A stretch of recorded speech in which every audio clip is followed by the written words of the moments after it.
Boa tarde, pessoal, tudo bem?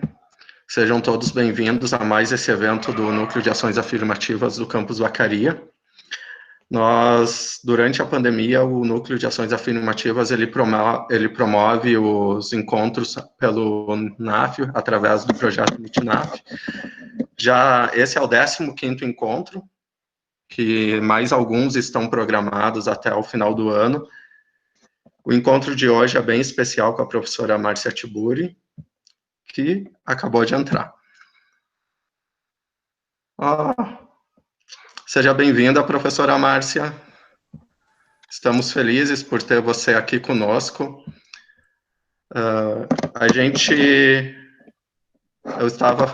O meu nome é Jorge Luiz, comigo conversava. Oi, Jorge. Bem, boa noite. Tudo bem. Eu estava explicando para o pessoal, então, que o encontro ele está sendo gravado, ele vai ser gravado, pessoal. A professora Márcia, gentilmente, quando eu entrei em contato com ela se colocou à disposição de conversar conosco para mais esse encontro. O tema de hoje é como derrotar o nazifascismo.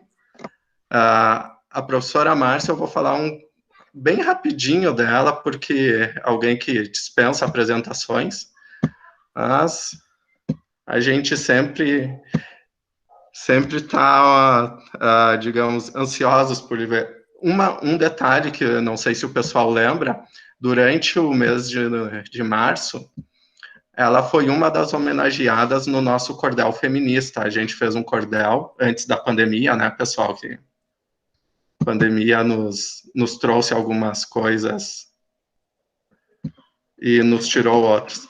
Ela foi uma das homenageadas.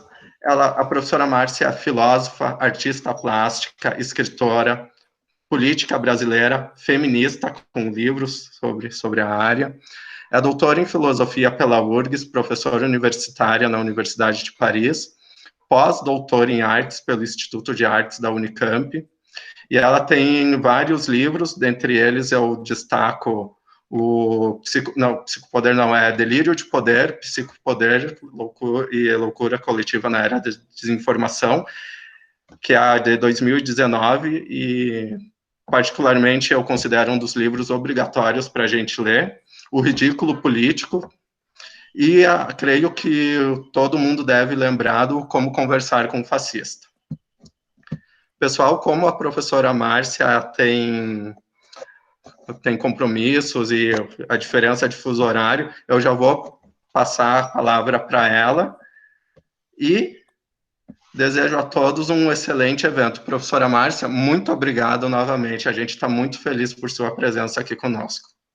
Obrigada, Jorge Luiz. Eu que agradeço. Boa noite a todas e todos e todes. Fiquei muito contente com o convite e espero que a gente possa ter uma boa conversa. De fato, como a gente tem 5 horas de diferença, para vocês é 18 horas, para mim são 23 horas, então já estou cansada e amanhã eu tenho que acordar muito cedo, por isso eu não vou ficar muito tempo com vocês. Eu combinei que à meia-noite, como a Cinderela, eu vou deixar vocês, tá bem?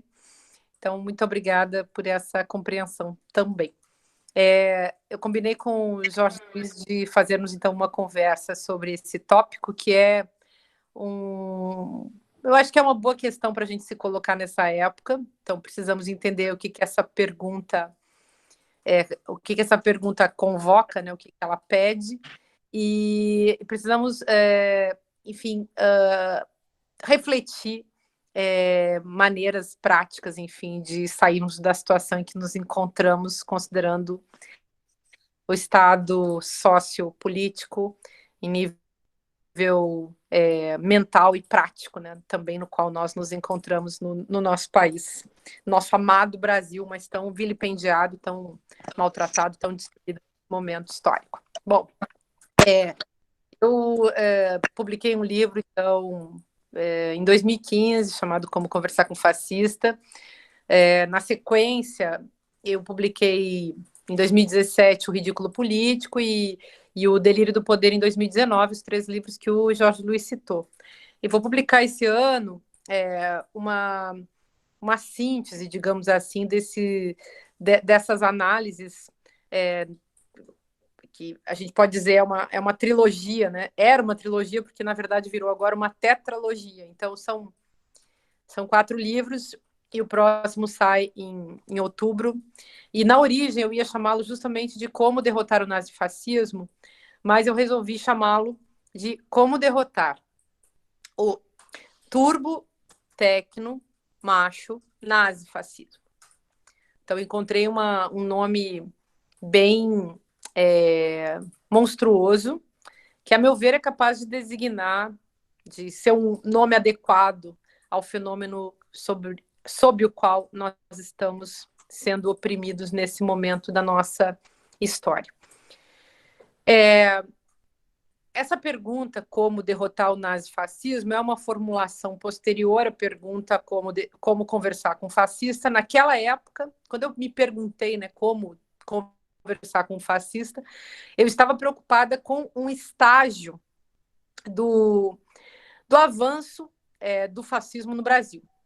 Então, acho que é importante aqui explicar o que é fascismo, né? E explicar também os seus estágios, para que a gente entenda por que eu chamava de fascismo há 5, 6 anos atrás, e porque agora chamo de nazifascismo, e mais ainda porque eu acho que nós podemos usar um nome ainda mais incrementado, um nome mais monstruoso mesmo, mais teratológico na sua forma, para falar desse fenômeno, que é um fenômeno sócio-histórico, político, que a gente deve enfrentar porque nos ataca nesse momento. Bom, então, em que sentido eu falava de fascismo? Fascismo é um termo que vem sendo usado desde que Benito Mussolini, em 1920, mais ou menos, lançou esse nome como sendo o nome do seu próprio movimento, do seu próprio grupo. Era um grupo que tinha como base o nacionalismo, um grupo que tinha uma perspectiva populista, ou seja, de construir um povo próprio, e o que a gente hoje, depois eu vou analisar isso, que a gente hoje chamaria de massa, mas digamos, os populistas são aqueles que constroem o seu próprio povo através da construção de um inimigo, de um outro povo como inimigo. Daí a marca também nacionalista do fascismo. Vou colocar um parêntese aqui, porque sei que vocês já devem estar pensando nisso, colocar um pequeno parêntese. O fascismo brasileiro, ele é um fascismo não nacionalista. Uma das bases do fascismo brasileiro, aliás, de todos os fascismos, mas do brasileiro, uma marca muito forte é a inversão do sentido das coisas, e o fascismo brasileiro consegue, inclusive, inverter o sentido do próprio nacionalismo. Então, em vez de ser um fascismo nacionalista, de orgulho da própria nação, e de usar, mesmo que não tenha esse orgulho, digamos, de usar isso como uma forma de propaganda, o fascismo brasileiro atual, ele tem como característica uma subserviência aos Estados Unidos, que é uma marca antinacional. Então, coloca o Brasil numa posição humilhada, e por isso mesmo o fascismo brasileiro contenta a todos aqueles que têm o famoso complexo de vira-lata, sobre o qual a gente pode falar depois, porque também escrevi um livro sobre isso, mas que só poderá ser lançado em 2021, infelizmente. Bom, mas então, fechando parênteses. O fascismo é usado de maneira genérica desde essa época, embora ele tenha sido usado num sentido específico por Mussolini. E, detalhe importante, a palavra fascio, de onde vem fascismo, é uma palavra latina que significa um feixe. Então, se vocês forem na internet, qualquer Google, qualquer Wikipedia, vocês vão encontrar o significado da palavra, né, o significado do símbolo. Vocês vão encontrar, inclusive, o desenho do símbolo, um conjunto de pedaços, assim, um feixe, né, de madeira, de galhos, de pedaços de madeira, com um machado no meio, que já era usado na época dos patrícios romanos, e que era um símbolo de autoridade, de força e de força que se constrói pela unidade. Bom, isso já era usado no século XIX, pelas ligas, né? Porque essa é uma tradução também que pode se dar a esse termo. Então, já era usado pelas ligas de trabalhadores que atuavam juntos nos seus movimentos. Daí, o próprio Mussolini, na origem, não dá tempo da gente desenvolver muito isso, que o nosso tempo é muito curto, mas o próprio Mussolini, na origem, tinha uma... ele começou no movimento do proletariado, no movimento socialista, mas logo ele saiu do movimento, porque o movimento socialista, o socialismo é antifascista, é anti-autoritário, e Mussolini pensava numa solução que implicava justamente uma força bruta, né?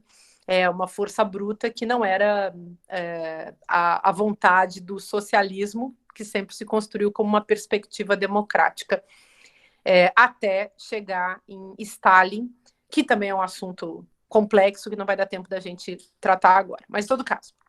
Bom, então, usar de maneira genérica para designar um tipo de autoritarismo que implica sempre as massas, ou seja, um autoritarismo de massas, essa é a principal definição, a meu ver, de fascismo. Mas quando eu escrevi o Como Conversar com um Fascista, eu queria me referir àquilo que um autor como Theodor Adorno, por exemplo, que escreveu A Personalidade Autoritária em 1950, a partir de uma pesquisa feita nos Estados Unidos durante os anos 40, aquilo que o Adorno chamava de fascismo em potencial. Então, aqui só para fazer um esclarecimento também, tem muita gente que acha que não dá para usar o termo fascista. Há muito tempo, aliás, muita gente me critica por isso. Muita gente que hoje, inclusive, 5 anos depois, começou a usar. Mas eu sempre digo, gente, vejam só, o Adorno e seu grupo de pesquisadores, quando estavam falando de fascismo, estavam falando de nazifascismo, de fascismo em geral, e estavam falando, inclusive, do fascismo americano. A pesquisa deles sobre o fascismo em potencial se deu nos Estados Unidos. Então, nesse sentido, um teórico tão singular, tão incrível, tão especializado, né, no assunto, até porque foi vítima do nazifascismo também, teve que ser exilado, né? Se exilou da Alemanha nos Estados Unidos. E então, um especialista desse assunto, esse cidadão, enfim, esse filósofo, ele falou desse fascismo à americana.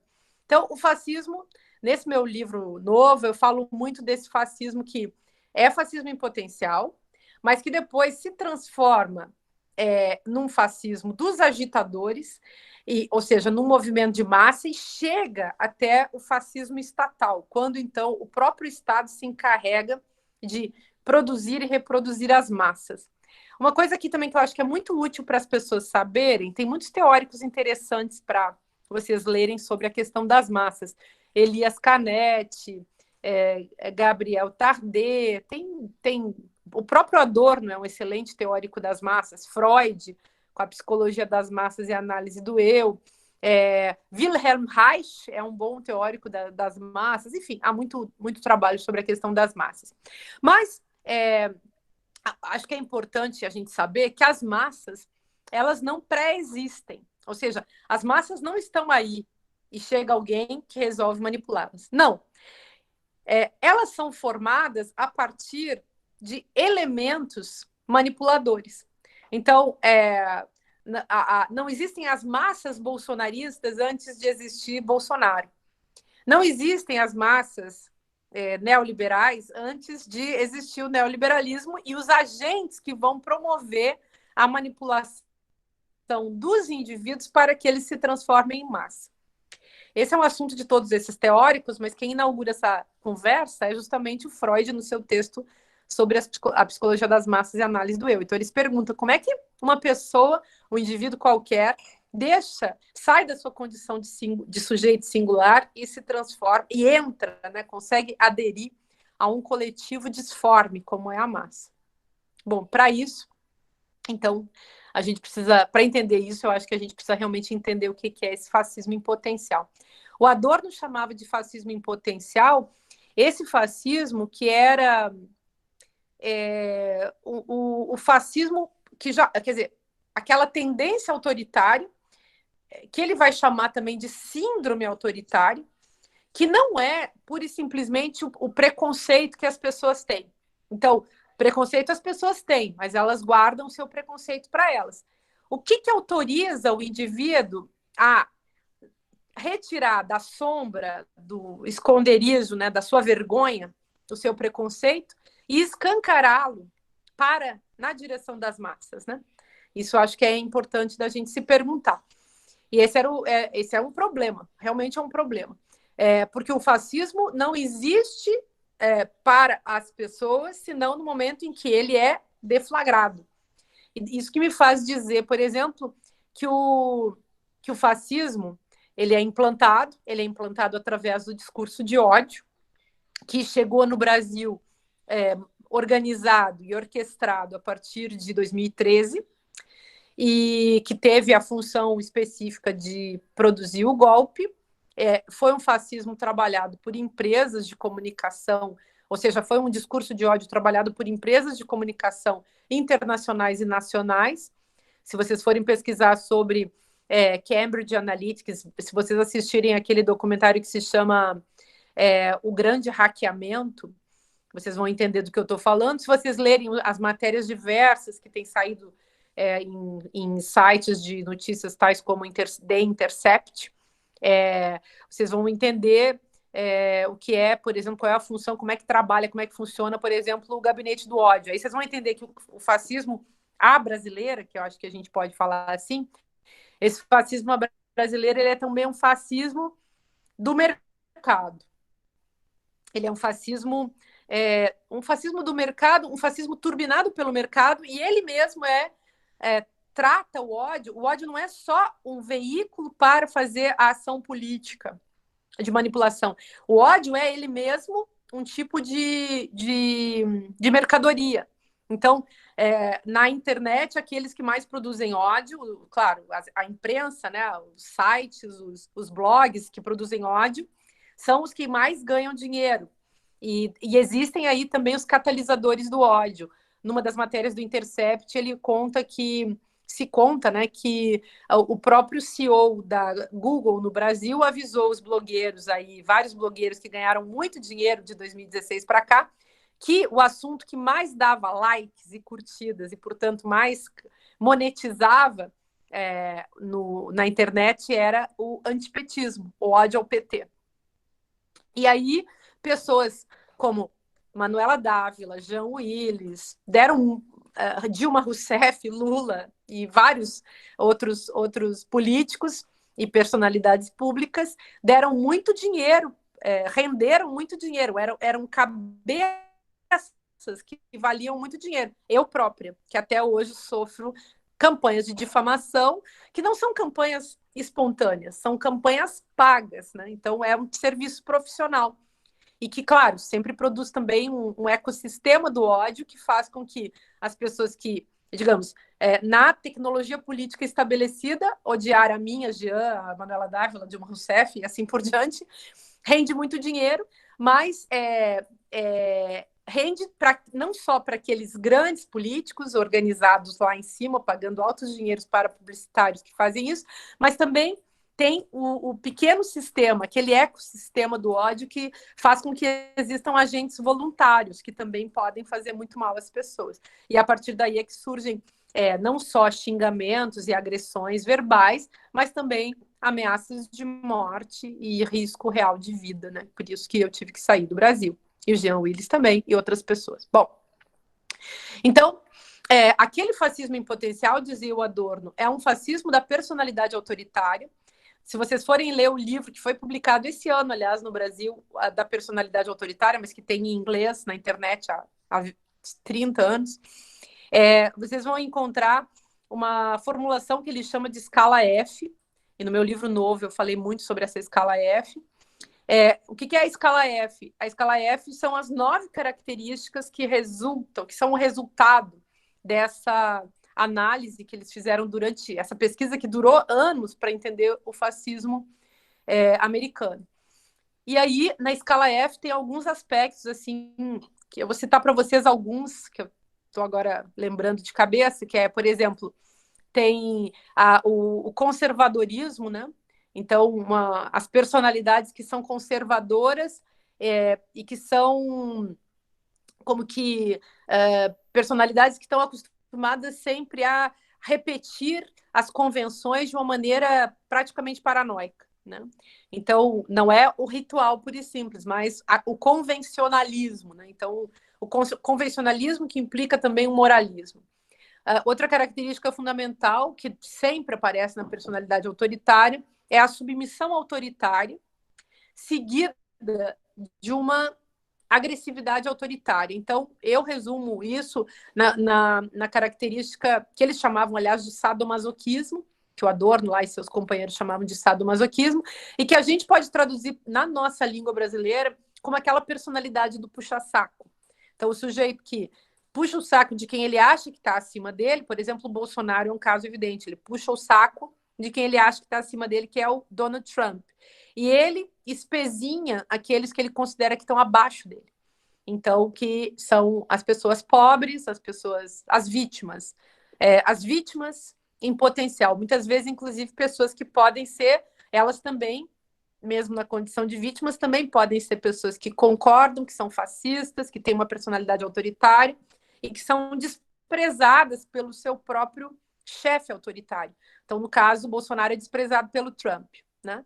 E assim, na escala da sociedade. Então, pessoas que não são capazes de tratar o outro como um semelhante, porque não têm a capacidade, inclusive, de olhar para o outro fora de um senso de hierarquia. O outro nunca é tratado como um igual.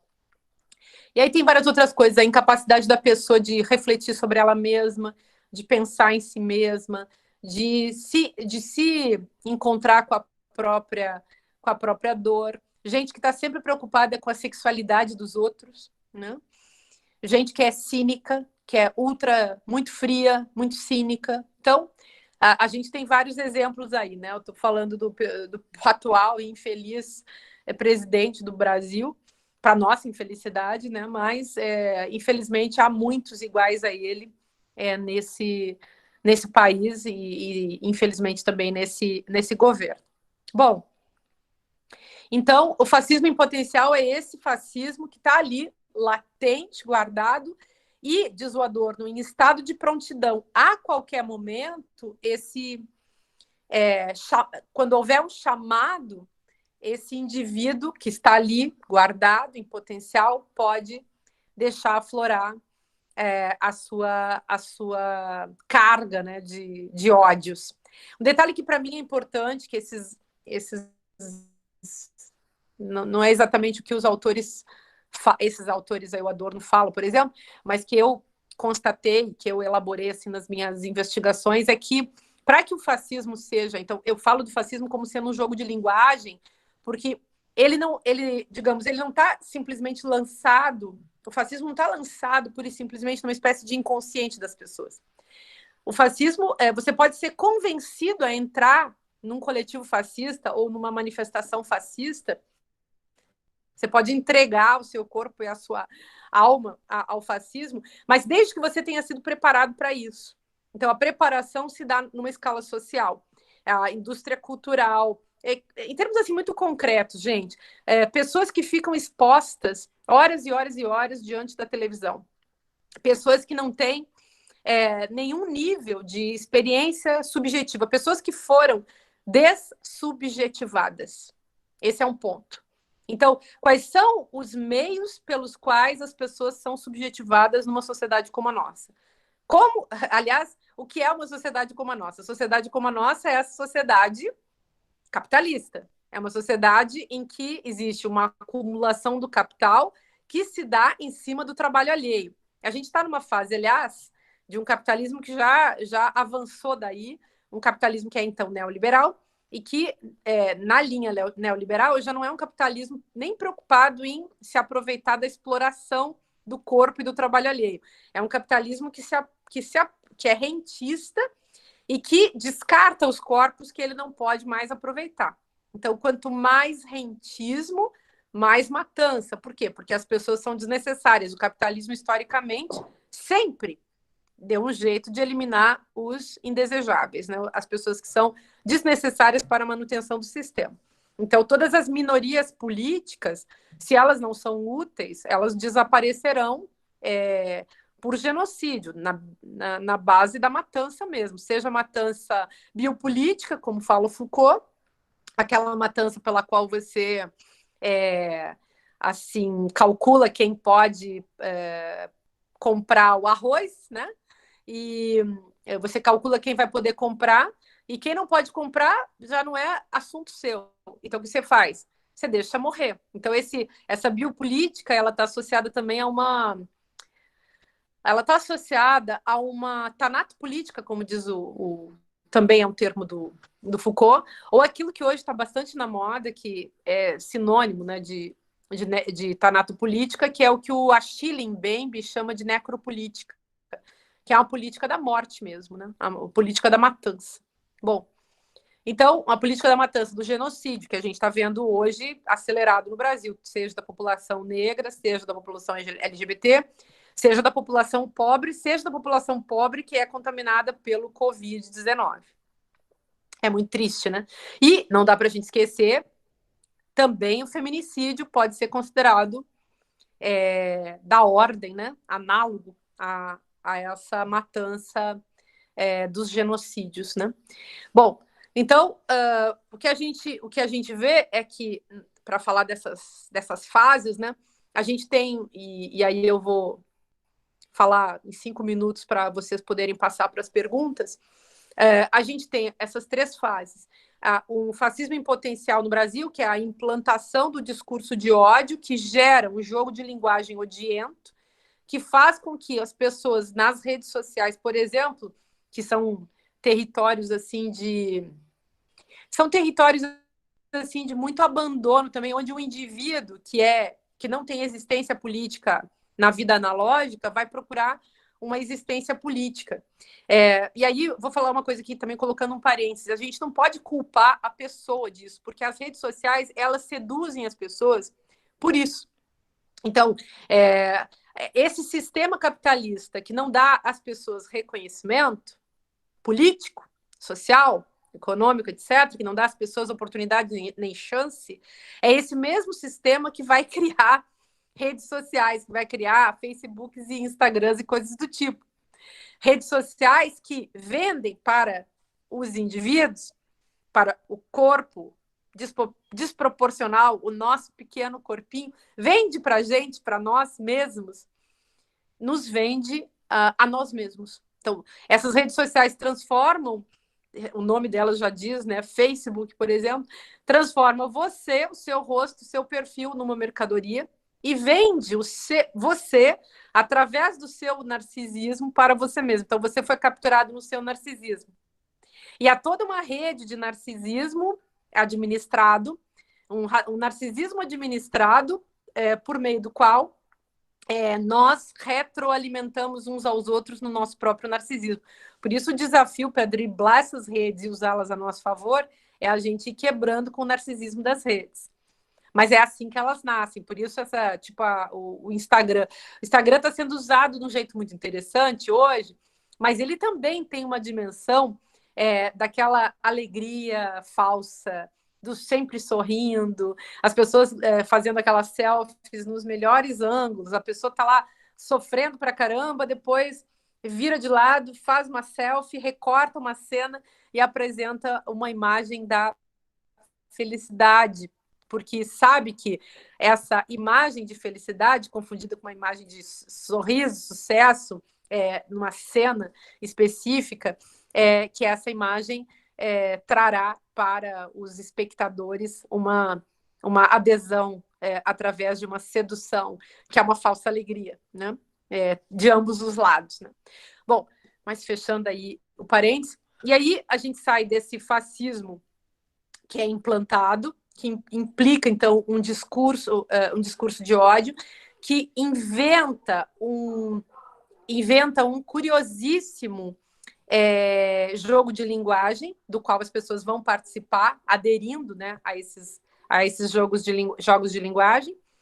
E depois a gente passa por uma fase que a gente verificou aí no Brasil, né, a fase do golpe, onde os efeitos concretos dessa produção do discurso de ódio são alcançados, esse momento é o momento em que avança aquilo que eu chamei, então, no livro de 2017, de ridículo político. O que é o ridículo político?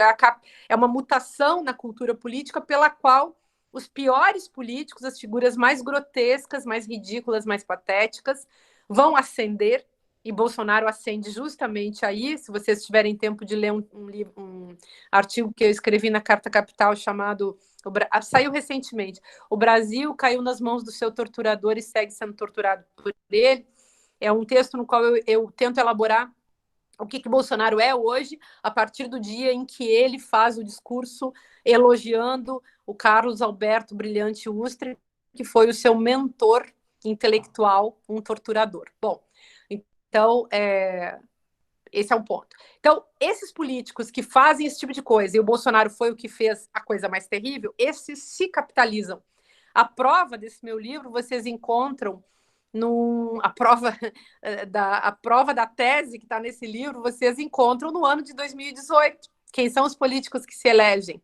Os mais patéticos, os mais ridículos, os mais grotescos, aqueles que ameaçam, aqueles que fazem o papel de cabeça de papelão, aqueles que fazem o papel... Estou falando de uma peça do João do Rio, né? As pessoas cabeça de papelão. Aquele que faz o papel do bufão, aquele que faz o papel do burrei, né? O sujeito que é um personagem patético da política, mas que, justamente por ser o mais desqualificado de todos, o mais horroroso, o mais brutal, o mais indigesto, é justamente esse indivíduo que causa nas pessoas o maior efeito de poder. E aí esse sujeito que causou um efeito de poder, esse sujeito é que tem a adesão das pessoas. Claro, esse é um livro, nessa tese aí eu levanto questões que envolvem a relação entre estética e política, que eu acho que as análises sociológicas não dão conta, porque as análises sociológicas ou as pesquisas de opinião só trabalham com a intenção de voto ou com o que as pessoas estão pensando na hora, mas não conseguem entender quais são os fundamentos desse mesmo tipo de pensamento, né? Em que pese que a gente tenha que conhecer essas pesquisas, porque é óbvio que elas trazem alguma coisa de interessante. Bom, e aí, nessa fase, há uma implantação, então, o risível, né? A graça. O sujeito se apresenta como engraçado, como bobão, como um tiozão, como um bufão, meio palhação, e depois é que as garras vão aparecendo. Então, dessa posição do sujeito que faz rir, né? Bolsonaro com sua arminha cute, né? Arminha fofa, para um sujeito que realmente... Agora, ele não usa mais essa arminha. Por quê? Porque agora ele já liberou as armas no Brasil, agora tem uma matança correndo solta, a polícia mais mortífera do planeta, a população pobre, negra, sendo assassinada, a população também desassistida do ponto de vista sanitário sendo assassinada pelo coronavírus, porque não, é um deixar morrer, né, que implica uma negligência que é hoje considerada crime contra a humanidade, por isso Bolsonaro está sendo acusado aí nos tribunais internacionais. E aí há uma passagem para uma posição, digamos, do gracioso, do divertido, daquela pessoa que fazia rir, para uma posição desse sujeito, então, que é um cínico. E o cinismo é não apenas, então, uma característica pessoal, o cinismo é também uma metodologia, porque o cinismo, ele causa também vários efeitos. Então, quando o presidente da República, diante das milhares de mortes, chega e diz, e daí, eu não sou coveiro, e coisas do tipo, esse presidente está sendo cínico. Ele está se livrando da sua responsabilidade como o marido que, pego, digamos, numa traição, diz, não é nada disso que vocês estão pensando, ou eu não estou fazendo isso, ou sei lá, inventa algum tipo de mentira. Mas por que eu estou falando disso, gente? Porque o cínico é uma postura antiética porque quando a gente fala de ética, a gente está sempre pressupondo a sinceridade, ou seja, a relação do agente com a verdade. E o cínico é aquele que não tem relação com a verdade. O cínico é aquele que coloca o outro, ele tem a sua a sua teatralidade, a sua falsidade, que para ele é só o que importa. E ele coloca o seu adversário de discurso, ou aquele que o assiste, que o pega no flagrante, ele coloca esse sujeito numa posição sempre de otário. E é fácil fazer isso. Moro foi um grande cínico que atravessou aí o governo bolsonarista. Bolsonaro é o rei dos cínicos e assim por diante. O cinismo é uma característica também da personalidade autoritária. É um dos 9 tópicos lá levantados pelo Adorno naquele texto que eu citei. E, por fim, para concluir, então a gente tem esse momento em que o Estado se torna fascista, e aí, para que isso aconteça, é preciso realmente manobrar as massas de uma maneira ainda mais profunda. E por isso eu falei do psicopoder e da loucura coletiva na era da desinformação, nesse meu livro chamado O Delírio do Poder. Então, a era da desinformação é a era do cinismo radical, é o cinismo dos meios de comunicação. Se vocês olharem televisão hoje, é discurso cínico. Se vocês olharem a manchete dos jornais hoje, dos jornais brasileiros, depois do discurso de Bolsonaro na ONU ontem, que foi uma mentiralhada assim alucinada, Bolsonaro tendo a coragem de mentir internacionalmente, não mais nacionalmente. Ou seja, ontem ele ampliou a sua plateia, porque se ele deixou uma grande parcela do mundo escandalizado, por outro lado também ele conquistou todos os fascistas do planeta, né? Então, esse é um ponto muito sério a ser pensado. Quer dizer, se a ordem internacional não fizer nada contra Bolsonaro, acho que nós estamos no mato ainda mais terrível sem cachorros, né? Como dizem. Bom, então, só para fechar de uma vez, antes que o nosso tempo voe demais, a desinformação é o império do cinismo, é como se o cinismo tivesse virado a nova regra do jogo, ou seja, o jogo é ser cínico e coitado de quem for honesto nessa parada. E esse jogo cínico, ele é o que produz justamente essa loucura coletiva. Portanto, é o cinismo que é o cerne do psicopoder. O que é o psicopoder? O Foucault falava, por exemplo, do poder, do biopoder como cálculo que o poder faz sobre a vida, do tanato do poder como cálculo que o poder faz sobre a morte. E a gente pode falar de um psicopoder como o cálculo que o poder faz sobre o que você pensa, sobre o que você sente, sobre o que você faz. Então, o psicopoder é fundamental, e para que as pessoas fiquem pensando, sentindo e agindo conforme o poder deseja, ele precisa enlouquecer as pessoas, precisa desnortear as pessoas, precisa fazer com que as pessoas não tenham mais parâmetros para raciocinar, para compreender o que está se passando, e a partir disso não terão mais parâmetros também para sentir. Então, para desenvolver uma sensibilidade, se a gente não está conectado com a verdade e com o sentido das coisas, mesmo que nos falte em certos momentos, esse é um parâmetro a partir do qual nós estabelecemos as nossas relações, inclusive institucionais. Mas se você quebra com a verdade, você não tem mais para onde ir. E você não tem, inclusive, para onde ir emocionalmente, né? Então, significa que o mundo perdeu seu parâmetro. Essa é a loucura coletiva, e esse é o objetivo do psicopoder. É uma catástrofe, minha gente, uma grande catástrofe humana. Por isso as coisas estão, como vocês estão vendo. Bom, então, como derrotar tudo isso, né? Como derrotar isso que agora eu estou chamando de turbotecno, macho nazi-fascismo. A gente precisa investir com forças na reconstrução da sociedade. Evidentemente, é preciso derrubar um governo fascista, porque, do contrário, haverá mais e mais matança. Não há saída, senão mais matança. Então, mais e mais matança, seja por fuzilamento, seja por enforcamento, seja por, como aconteceu na ditadura militar, jogando por tortura e jogando os corpos no oceano, seja em câmeras de gás, como se fazia no período nazista, no qual também se usava muito fuzilamento e coisas do tipo. E Já houve em muitos outros países o avanço de autoritarismos radicais que destruíram também muitas pessoas. E não haverá saída. O fascismo é isso. A gente não pode achar que vai ser menos do que isso, porque será isso. Eu tenho falado sobre o que vai acontecer desde 2015, me deu já um certo complexo de Cassandra, porque às vezes constantemente as pessoas não escutaram, mas continuo dizendo como que funciona e para onde vai. Então, a negação do outro é radical, não há como a gente esperar que fique melhor do que está, vai sempre ficar pior. Portanto, ou a gente derruba esse governo, ou seremos derrubados por ele. É assim que vai ser. E para derrubar esse governo, então precisamos primeiro derrubar o governo e depois reconstruir a sociedade. Reconstruí-la na base de uma educação e de uma cultura preocupados em que o fascismo não se repita. Bom, obrigada. Desculpem eu falar demais. Agora eu vou aguardar as perguntas de vocês. Obrigada.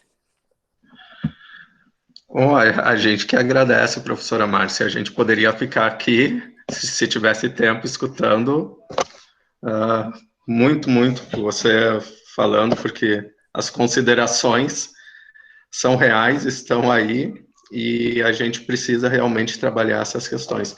Caros colegas e caros alunos, os convidados externos, por favor, se alguém tem alguma colocação, uma pergunta para a professora Márcia, temos ainda uns minutinhos, a gente não vai poder ter muitas perguntas devido ao tempo, mas uma, duas perguntas estejam livres.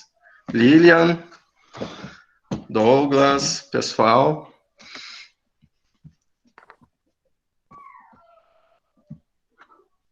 Algum convidado externo? Pessoal envergonhado. As pessoas ficaram assustadas agora. Ficaram envergonhadas. Posso perguntar? Por favor. Claro, por favor. Márcia, assim, primeiro agradecer, né, a tua presença, acho bem bacana a tua disponibilidade, e assim, quando a gente fala assim, derrotar o fascismo, passa pelo que isso? Pelas nossas atitudes, pela questão política, como principiar isso, né, porque é uma batalha hercúlea, né? É uma batalha hercúlea. Passa pelos dois lugares. A gente tem que derrotar o fascismo. Por isso é importante compreender o fenômeno, né? Então a gente tem que derrotar o fascismo na escala governamental, ou seja, precisamos derrubar esse governo. Isso é certo. E precisamos derrotar o fascismo também na escala potencial. E aí a gente precisa de uma educação e de uma cultura que reconstruam a sociedade. Eu acho que tem dois caminhos aí. Para esse primeiro, a gente já está fazendo. Quer dizer, todo mundo hoje que está educando, falando. Nesse sentido, eu acho que as redes sociais estão sendo bem importantes, porque diante da pandemia, né, as pessoas foram mesmo para as redes sociais, e o que tem de pessoas, professores, jovens, youtubers, professores que criaram canais, que estão aí nas redes, Facebook, Instagram, Twitter, muita gente falando muito, né? E é importante essa batalha na ordem das palavras, né, na discussão verbal, porque Bolsonaro ganhou muito aí também. As redes foram tomadas, seja por pessoas, seja por robôs, numa atitude estratégica, e agora tem menos dinheiro aplicado nisso, mas pode saber que em 2021 isso vai voltar com muita força. Agora não vai ser com tanta força nas eleições municipais, porque é uma questão de proporção mesmo, né? E de necessidade da intensidade desse discurso de ódio, dessa propaganda fascista, mas em 2021 vai voltar com muita força para reeleger Bolsonaro. Então, eles ocuparam a esfera pública e destruíram a esfera pública com o discurso de ódio. A gente precisa ocupar a esfera pública com um discurso de esclarecimento anti-obscurantista, de análise, de crítica e contra o ódio. Claro que os fascistas, quando a gente está lá nas redes, não entendem o que é crítica, eles ficam dizendo, vocês estão fazendo discurso de ódio, então você tem que ficar explicando sempre. Não, gente, crítica é uma coisa, discurso de ódio é outra.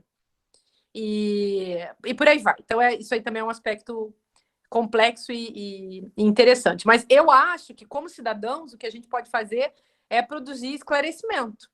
Então, quem é professor, quem é estudante, quem gosta da democracia, quem é culto, quem gosta de ler, quem gosta de estudar, quem gosta de perguntar, enfim, tem que estar presente em algum lugar, seja na igreja, na comunidade, na escola, na internet, não importa. A gente tem que produzir, tem que participar dessa luta do pensamento crítico, que já dizia o Adorno, é o grande inimigo do fascismo. Por isso, justamente, que o fascismo sempre combate o pensamento crítico. Então, esse é um lado, assim, que eu acho que vai depender de cada um de nós, né? Que depende também, claro, quem tem uma instituição se organiza, organizar os intelectuais, organizar os estudantes, mas na esfera pública mesmo é importante que cada um venha, né? E chame os outros, né? E claro que aqueles que são marcados pelo ressentimento vão ter muita dificuldade de entrar nesse outro jogo de linguagem. Porque o que eu estou falando é, temos que contrapor um jogo de linguagem de ódio a um jogo de linguagem de conhecimento. Então, esse é o jogo que tem que acontecer para derrotar as proposições e a narrativa fascista que constituem o fascismo em potencial na sociedade. Aí, de outro lado, a gente precisa derrotar politicamente. E aí, o ideal seria ter um impeachment, mas, infelizmente, o Congresso Nacional está bolsonarista. Ou seja, a gente não tem que derrotar só o Bolsonaro, a gente tem que derrotar Rodrigo Maia e todas essas figuras que o apoiam, que apoiam o Bolsonaro. Outra coisa, quem é que apoia Bolsonaro? A igreja do mercado, as igrejas do mercado, um certo neopentecostalismo. Eu não gosto de falar todo o neopentecostalismo, mas é o neopentecostalismo com exceções. O milicianato, que são, enfim, que é essa polícia bandida, esses bandidos policialescos, essa mistura, que no caso do Rio de Janeiro é uma mistura, né, de agentes do Estado que são, ao mesmo tempo, corruptos num nível de bandidagem mesmo, né, e que são os donos do Rio de Janeiro atual, elegem quem eles quiserem. Então, aí é grave, porque a gente tem que produzir hegemonia contra essa tomada da igreja, do poder pela igreja neopentecostal, e a gente tem que produzir hegemonia também numa tomada numa ação contrária a esse milicianato no poder.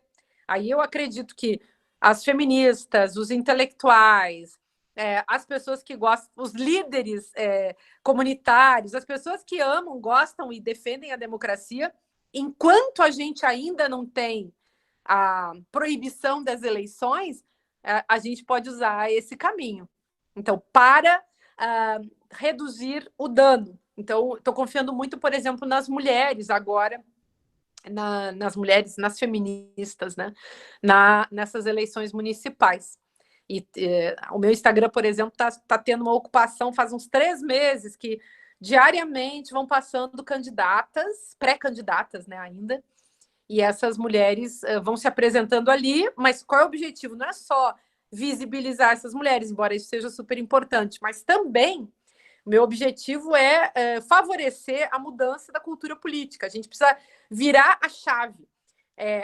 Houve uma virada de chave para o fascismo em 2013, e agora a gente precisa virar a chave do fascismo para uma política democrática que precisa ser, para se confrontar, para contrapor com força ao fascismo, precisa ser uma política, uma democracia radical, uma política das minorias políticas, uma política daquelas que foram tratadas como sendo minorias pelos donos do poder.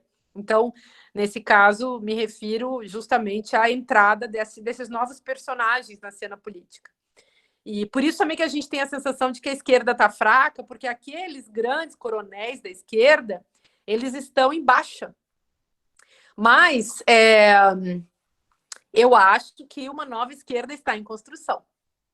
Então, talvez nós sejamos surpreendidos no futuro por essa nova esquerda. Que eu que acompanho as mulheres na política, eu vejo de 2015 para cá como aumentou o número de coletivos, quando eu lancei a partida em 2015, logo depois começou a surgir um monte de coletivos, um monte de gente, um monte de candidatas. Eu acompanhei essas candidatas, acompanhei, que eu digo assim, como num diálogo mesmo, né? Essas candidatas das candidaturas coletivas que os homens não fazem, as mulheres é que fazem. Então, isso também é um ponto importante. O que as mulheres podem fazer? As mulheres fazem política diferente dos homens, né? Por isso eu estou confiando muito assim, na unidade das mulheres. Inclusive, a esquerda entre as mulheres está unida. Lá no meu Instagram, eu sou filiada no PT, mas lá tem mulher do PC, do B, do PSOL. Vai ter mulher do PCB, já veio, sei lá, um monte de mulher misturada. Então é interessante prestar atenção nisso, né? Quer dizer, o que a gente pode fazer para reconstruir a malha, né, a base da política, também a partir das eleições municipais. Eu acho que os movimentos estão se fortalecendo, só que os movimentos têm um lugar menos espetacular, digamos assim, que os partidos. E mesmo os partidos, né, tem muita coisa que não está acontecendo, mas tem muita coisa também que está acontecendo e não está aparecendo. E não está aparecendo porque a mídia, a grande mídia, que tem que ser derrubada também, porque é fascista, tá perdendo espaço. Como é que a gente derruba? Eu acho que a gente derruba produzindo hegemonia. Então, é mais Gramsci, né? Como eles fizeram, aliás. Hoje está em vigência a hegemonia fascista. E a gente precisa produzir uma hegemonia democrática, como já existiu. Então, o jogo é luta por hegemonia. Bom, acho que esse é um jeito também de responder essa sua questão, né? Não finaliza o problema, mas levanta alguns tópicos assim que acho que nos ajudam a dialogar, né? Obrigada pela pergunta. Professora Márcia, no chat, acho que algumas questões você acabou respondendo, conversando agora com a Prof. Lilian, mas o pessoal que... Eu vou dar uma lida ali, o pessoal se sentiu contemplado ou não, daí dá um ok ali no chat. A Juliana Oliveira estava perguntando a questão da influência religiosa nas instituições, né?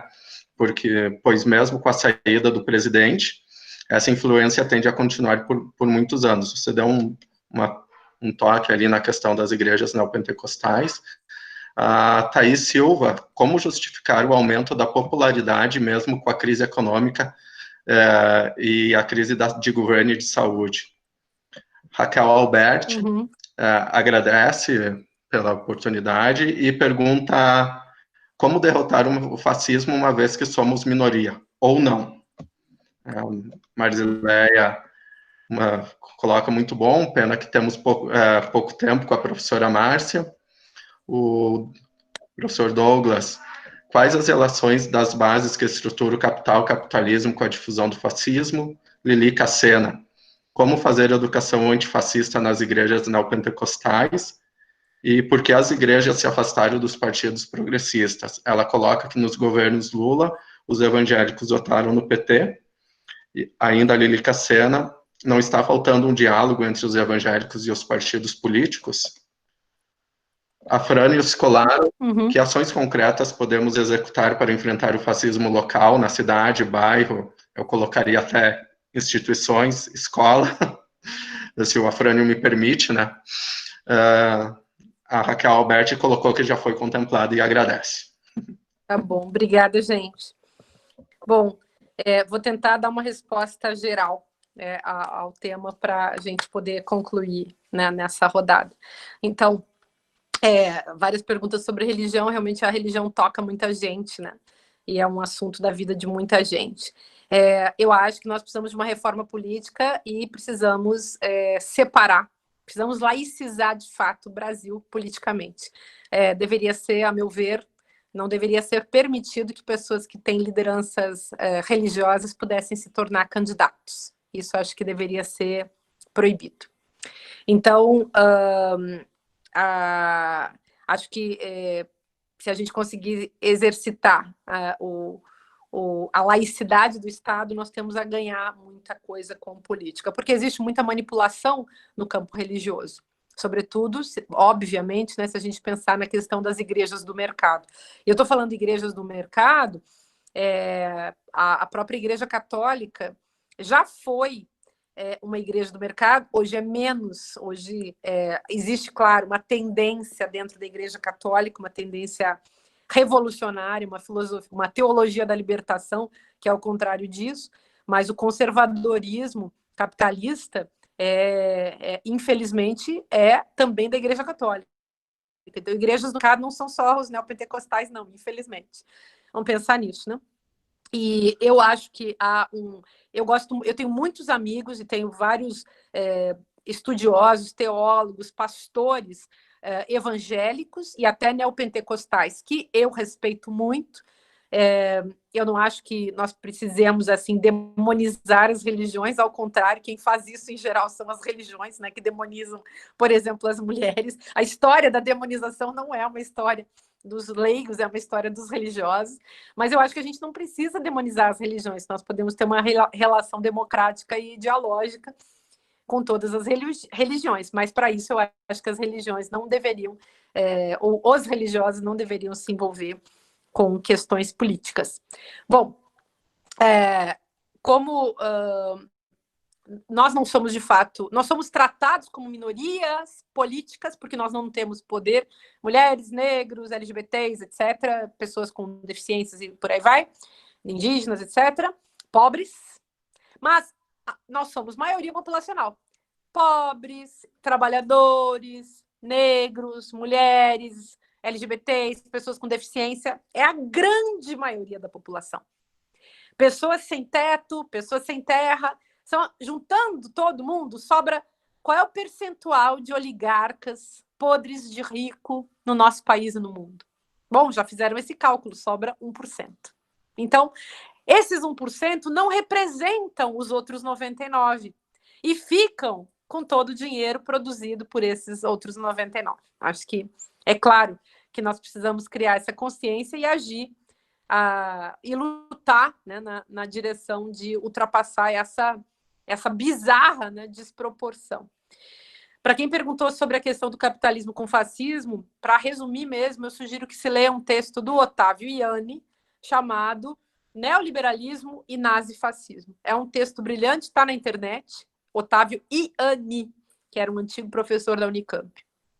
E outra coisa importante, eu sugiro que vocês leiam esse texto, porque esse texto mostra justamente como nasce o neoliberalismo e como o neoliberalismo nasce na Alemanha, na Áustria, naquela região, como existem os primeiros neoliberais são nazistas, como isso se espalha para os Estados Unidos até chegar na famosa escola de Chicago, de onde saiu a figura tétrica desse ministro aí da Fazenda, que é o Guedes, que é uma figura, assim, um candidato a Bolsonaro, né?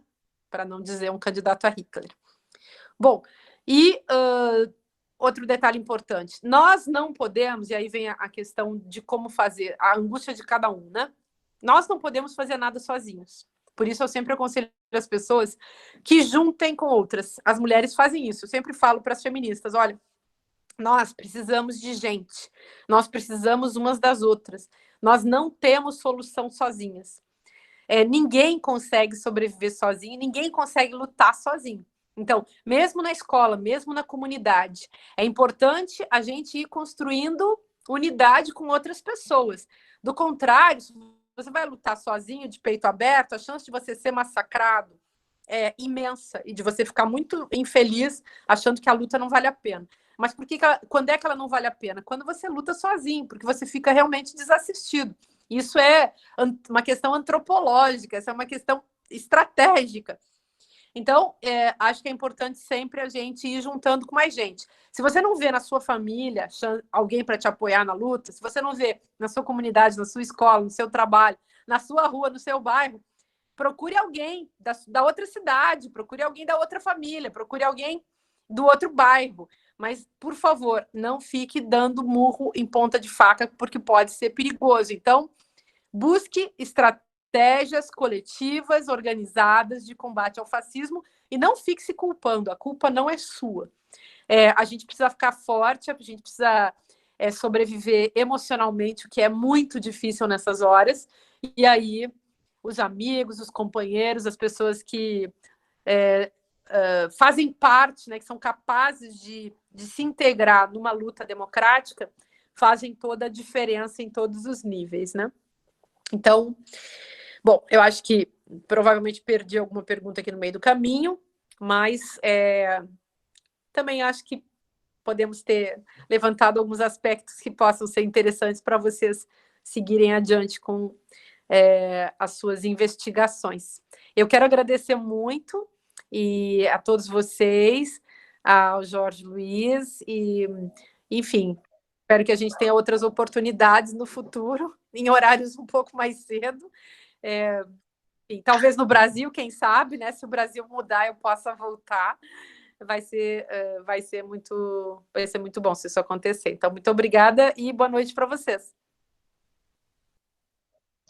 A gente que agradece, professora, muito obrigado por sua disponibilidade. A gente está muito feliz com a sua conversa, com os esclarecimentos. Sim, nós vamos ainda nos encontrar, porque essa situação vai mudar. A gente precisa disso. Pessoal, muito obrigado. Um bom descanso, professora Márcia.